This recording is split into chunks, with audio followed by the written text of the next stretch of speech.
D'abord, il faut déplorer la mort de cette dame, personnel humanitaire dédiée pour la cause des enfants congolais. Et je crois que c'est dans les communiqués d'hier, nous avons eu l'occasion non pas seulement de lui rendre hommage, mais de rendre hommage à tout le personnel humanitaire qui sont particulièrement mobilisés dans un contexte d'occupation. N'oubliez pas que c'est les Rwandais qui a exporté ou qui a fait de Goma et des Bukavu des endroits malheureusement où ils commettent de crimes, et pas seulement de crimes, mais en réalité ils ont exporté la guerre dans des milieux urbains. Souvenez-vous de ce qui s'est passé il y a une année et de la barbarie qui a caractérisé ces événements. Et les personnels humanitaires, c'est des personnes qui sont particulièrement mobilisées. Et je crois que nous, aujourd'hui, nous sommes très mobilisés lorsque nous parlons notamment de l'ouverture de l'aéroport de Goma, parce que nous pensons qu'il faut intervenir très rapidement pour apporter l'appui nécessaire aux populations qui se trouvent là-bas. Et les personnels humanitaires, ce sont aussi ceux qui nous renseignent les mieux de tout ce qui s'y passe, notamment d'autres crimes, etc. Et donc nous, on a été particulièrement touchés par ces disparitions, mais aussi des autres compatriotes qui sont décédés sur le coup. Alors ici, il faut rappeler, suivant l'esprit du communiqué que nous avions fait hier, nous avons parlé des enquêtes parce que ce sont les enquêtes qui vont déterminer. Donc moi, je n'irai pas comme vous pour dire qu'il y a eu frappe des drones et tout ça, jusqu'à ce que les enquêtes pourront établir. Mais nous savons aussi, et d'ailleurs, c'est Antonio Guterres qui le disait il y a quelques années, qui parlait des armes sophistiquées, qui parlait de tous ces dispositifs. Nous connaissons les méthodes du père et du fils, la violence avec laquelle ils opèrent. Et donc, il est important qu'à ces stades, on s'abstienne en attendant qu'une enquête vienne détailler, donner des détails de ce qu'il faut par rapport à ce qui s'est passé. Et pour le reste, nous qui sommes très engagés et respectueux du droit international humanitaire, ce n'est pas dans ce type d'action que nous pouvons aller, alors que nous considérons, nous respectons le travail qui est fait par les humanitaires, parce que c'est aussi ceux qui portent l'espoir pour nos populations qui vivent sous occupation.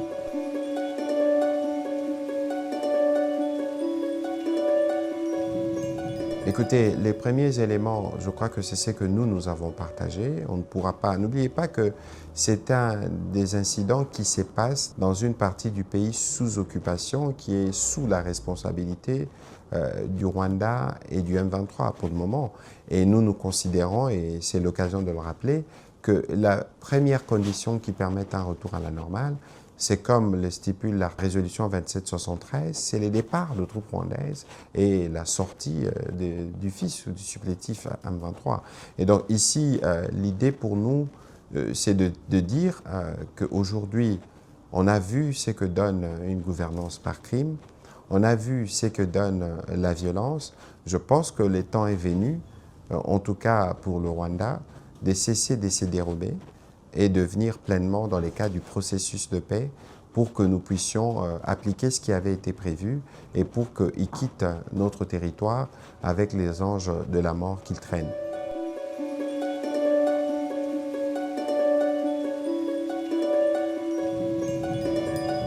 Écoutez, on ne saura pas aller dans les détails parce que ça, c'est des questions qui vont relever maintenant des dispositifs qui se mettront en place. N'oubliez pas que nous avons une MONUSCO sur place.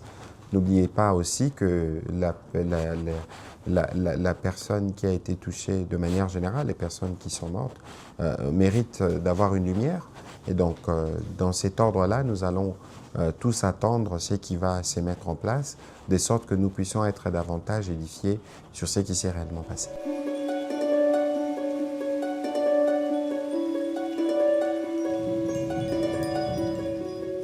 Il n'y a rien d'intriguant, nous connaissons les méthodes du père et du fils, la manipulation. Et d'ailleurs, j'ai vu des vidéos avec des camions, des personnes venant du Rwanda pour venir gonfler une manifestation en réalité qui n'en est pas une. De qui se moque-t-on? Goma enterre de morts tous les jours. Goma a enterré des personnes dans des conditions que je ne voudrais pas rappeler ici, N'oubliez pas les événements qui se sont passés en janvier de l'année dernière, qui illustrent la violence. Si cela tenait vraiment au respect de la vie humaine, ils ne seraient jamais à Goma, parce qu'en venant à Goma, ils ont amené la mort qui sème, y compris dans leur propre camp. Je ne voudrais pas rappeler les cas de votre ex-confrère et pour lequel on n'a jamais entendu une quelconque forme de demande d'enquête, etc. C'est illustratif de l'esprit de ceux qui y sont.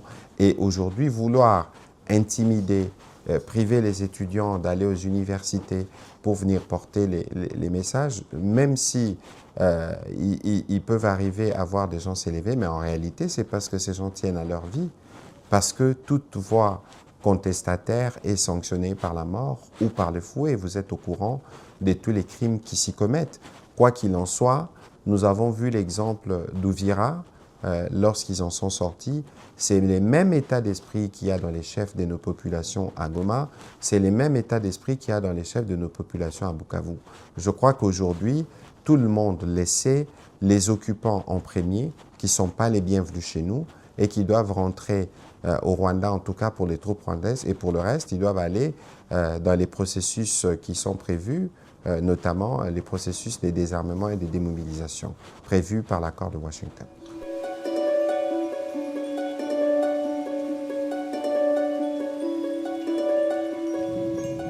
Écoutez, cette mort nous a tous émus et donc toutes les réactions internationales sont compréhensibles et évidemment rappellent la nécessité pour les uns et les autres de rester pleinement mobilisés pour que la paix puisse être restaurée, parce que je crois que c'est la présence des troupes rwandaises dans la ville et des supplétifs du M23 qui représentent le véritable danger.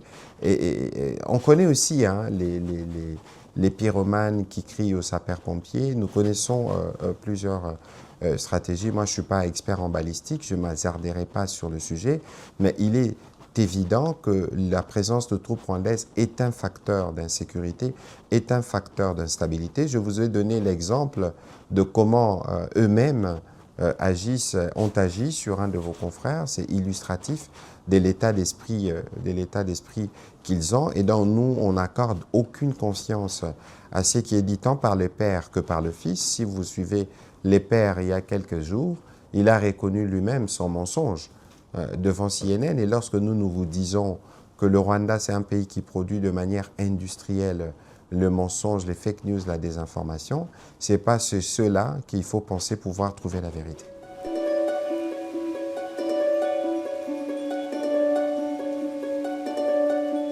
Écoutez, ici, la question de Roubaya, elle est vraiment illustrative de tout ce qu'il y a d'horreur. C'est cela d'ailleurs, les vrais visages de cette guerre de prédation. On tue, on laisse mourir pour piller de manière systématique. Ce que nous avons observé sur Roubaya est extrêmement grave. En 40 jours, plus de 600 compatriotes sont morts. Et les combles justement du cynisme, c'est qu'ils n'ont pas arrêté. Donc, en pleine saison de pluie, on connaît la nature du terrain, mais on continue quand même à vouloir utiliser femmes et enfants, y compris pour des activités, des pillages. Je crois qu'aujourd'hui, il est important, non pas seulement pour regarder les supplétifs, le père et les fils qui pillent sur le terrain, mais pour regarder aussi tous ceux qui s'approvisionnent dans la chaîne. Et d'ailleurs, j'ai discuté tout à l'heure avec mon collègue de mine. Nous avons une stratégie qui est bien mise en place pour qu'on arrive à retracer tous ceux qui sont les acheteurs de ces coltans du sang, de ces coltans de massacre, pour que nous puissions tout autant les exposer, parce que ces zones, c'est des zones rouges que nous avons décrétées depuis plus d'une année déjà. C'est des zones où aucune forme d'exploitation ne peut se faire. Et donc, vous voyez qu'ici, il y a une volonté de prédation, et cette volonté de prédation dicte tous les actes, y compris malheureusement des actes qui exposent dangereusement de vie, et même lorsqu'on compte des centaines de morts, cela n'est jamais suffisant.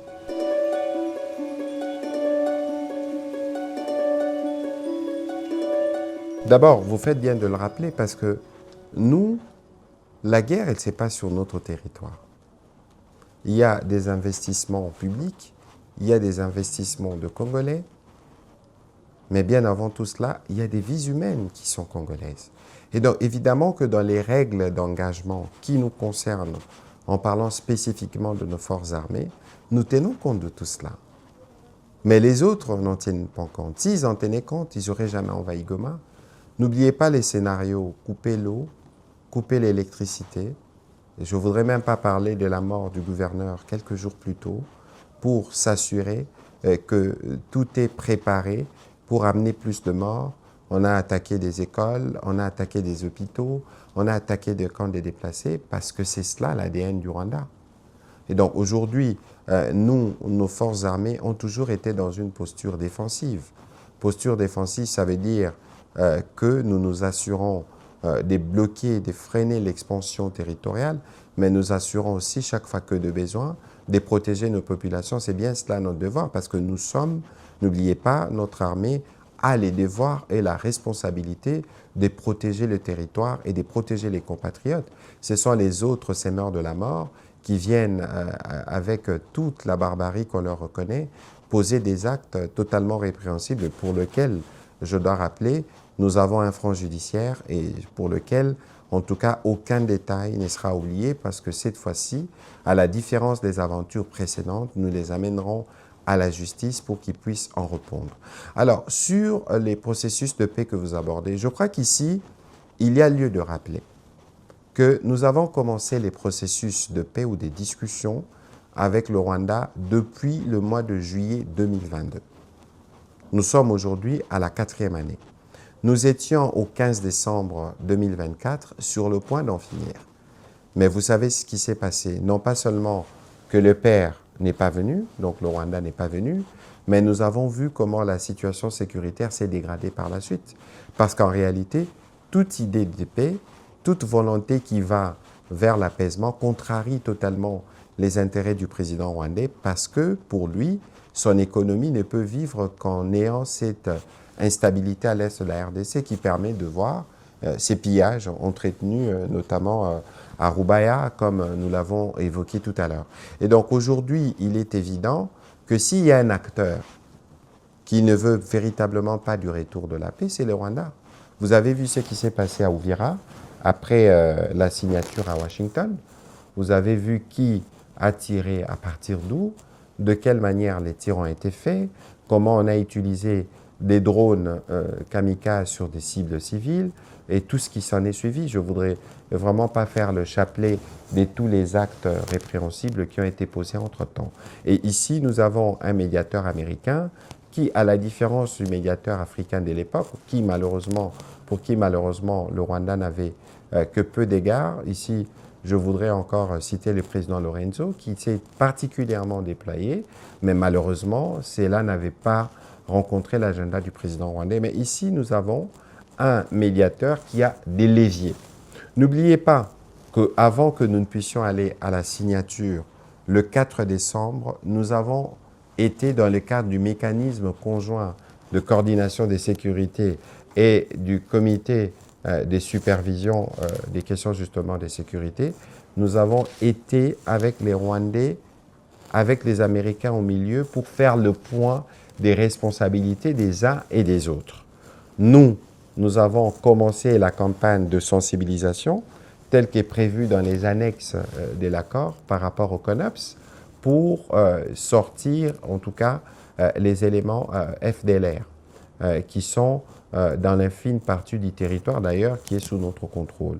Et je crois que de ces points de vue, vous devez avoir vu aussi qu'avec la MONUSCO, il y a, pendant que nous parlons d'ailleurs, des processus qui se font pour rapatrier certains nombres de ces FDLR qui sont des Rwandais.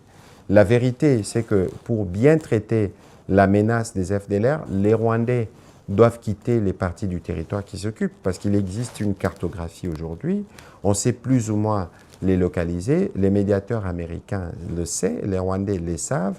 Et nous, si nos forces doivent traiter cette menace, il faut bien que les Rwandais quittent notre territoire pour que nous puissions traiter les cas résiduels. Qu'on ne vous trompe pas, les chiffres ont été avancés dans les différentes plateformes de discussion. Mais quoi qu'il en soit, nous sommes plutôt, tels que nous le disions toujours, nous avons confiance à la médiation américaine. C'est la médiation qui nous a permis aujourd'hui d'avoir notamment des sanctions. Les sanctions les plus importantes, c'est peut-être pas celles qui ont été données aux individus, qui sont tous les 4 d'ailleurs, officiers, impliqués directement dans les tristes événements des Goma. Et donc, bien au-delà des sanctions, c'est des sujets qui doivent répondre de ces actes d'horreur devant la justice. Je n'ai pas envie de rappeler ici que l'armée rwandaise a souvent attaqué les casquettes bleues de la MONUSCO. N'oubliez pas qu'il y en a qui ont été pris à partie, qui ont perdu la vie. N'oubliez pas qu'ils ont tiré sur un hélicoptère de la MONUSCO. Je ne voudrais pas faire un chapitre de tous ceux qui ont toujours montré du mépris par rapport au processus de paix, à ceux qui doivent en être des gardiens. Pour ce qu'il en reste, nous, République démocratique du Congo, je le redis encore à haute et intelligible voix, nous comptons respecter ou nous respectons nos engagements dans les cadres de l'accord, parce que plus que le Rwanda, nous avons besoin de paix pour nos populations et pour poursuivre nos efforts de développement. Et donc aujourd'hui, avant que nous puissions d'ailleurs reprendre formellement les discussions, je crois que dans les jours qui viennent, les premières réunions vont se tenir à Washington, il faut un cessez-le-feu et nous connaissons celui qui a coutume de ne jamais rien respecter. Les normes des cessez-le-feu dont on a parlé, que ce soit à Luanda, à Washington ou à Doha, nous savons qui ne les respecte pas. Avec les sanctions qui commencent déjà à produire les résultats, sûrement que vous avez entendu que l'Union européenne ne va plus financer les déploiements de forces rwandaises au Mozambique.